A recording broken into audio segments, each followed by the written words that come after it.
श्रीमान वेंकटनाथार्य कवितार केसरी वेदांताचार्यवर्यो मे सन्निधत्तां सदा हृदे। श्री सुदर्शन शतकम्।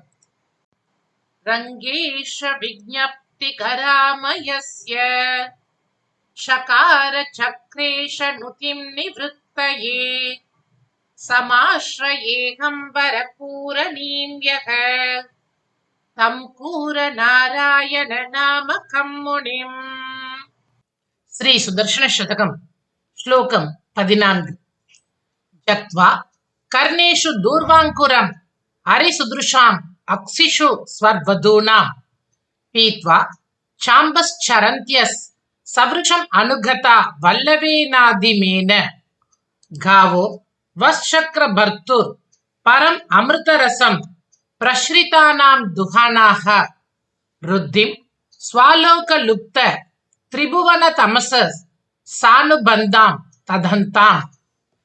जग्त्वा कर्णेषु दूर्वाङ्कुरम् हरिसुदृशाम् अक्षिषु स्वर्वधूनाम् पीत्वा चाम्बश्चरन्त्यस् सवृषम् अनुगता वल्लवेनादिमेन गावो वश्चक्रभर्तुर् परम् अमृतरसम् प्रश्रितानां दुहानाः रुद्धिं स्वालोकलुप्त त्रिभुवन तमसः सानुबन्धां ததந்தாம்.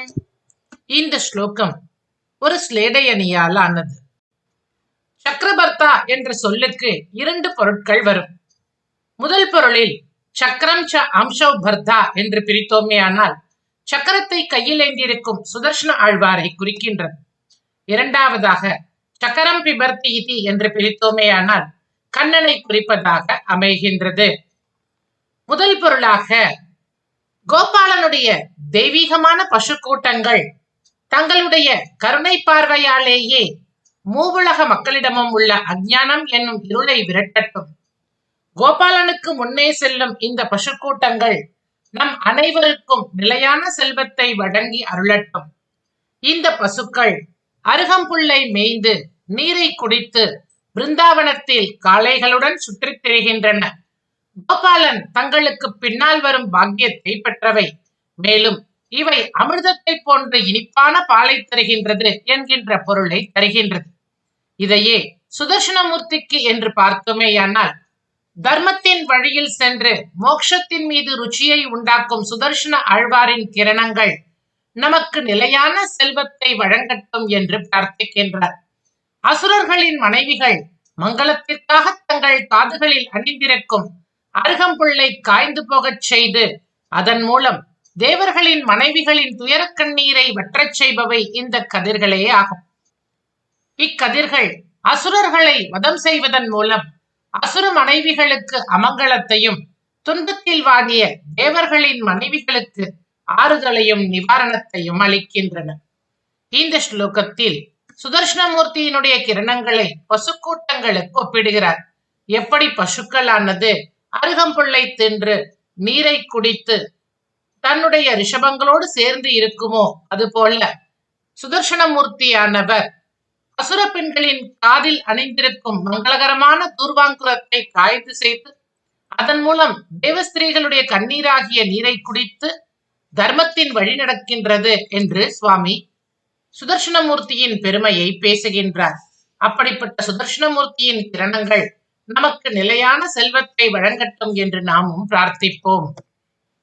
ஜக்த்வா கர்ணேஷு தூர்வாங்குரம் ஹரிசுத்ருஷாம் அக்ஷிஷு ஸ்வர்வதூனாம் ஜக்த்வா கர்ணேஷு தூர்வாங்குரம் ஹரிசுத்ருஷாம் அக்ஷிஷு ஸ்வர்வதூனாம் பீத்வா சாம்பஸ்சரந்த்யஸ் சவ்ருஷம் அனுகதா வல்லவேனாதிமேன पीत्वा चाम्बश्चरन्त्यः सवृषम् अनुगता वल्लवेनादिमेन गावो वश्चक्रभर्तुः परम् अमृतरसम् प्रश्रितानां दुहानाः गावो वश्चक्रभर्तुर् परम् अमृतरसम् प्रश्रितानां दुहानाः रुद्धिं स्वालोकलुप्त त्रिभुवन तमसः सानुबन्धां दधन्ताम् रुद्धिं स्वालोकलुप्त त्रिभुवन तमसः सानुबन्धां ददन्ताम् जक्त्वा कर्णेषु दूर्वाङ्कुरम् अरिसुदृशाम् अक्षिषु स्वर्वदूनाम् पीत्वा चाम्बश्चरन्त्यः सवृषमनुगता वल्लभेनाधिमेन गावो वश्चक्रभर्तुर्परम् अमृतरसम् प्रश्रितानाम् दुहानाः रुद्धिं स्वालोकलुप्त त्रिभुवन तमसः सानुबन्धां ददन्ताम्। कवितार्किक सिंहाय कल्याण गुणशालिने श्रीमते वेंकटेशाय वेदांत गुरवे नमः। श्रीमते निगमान्त महादेशिकाय नमः।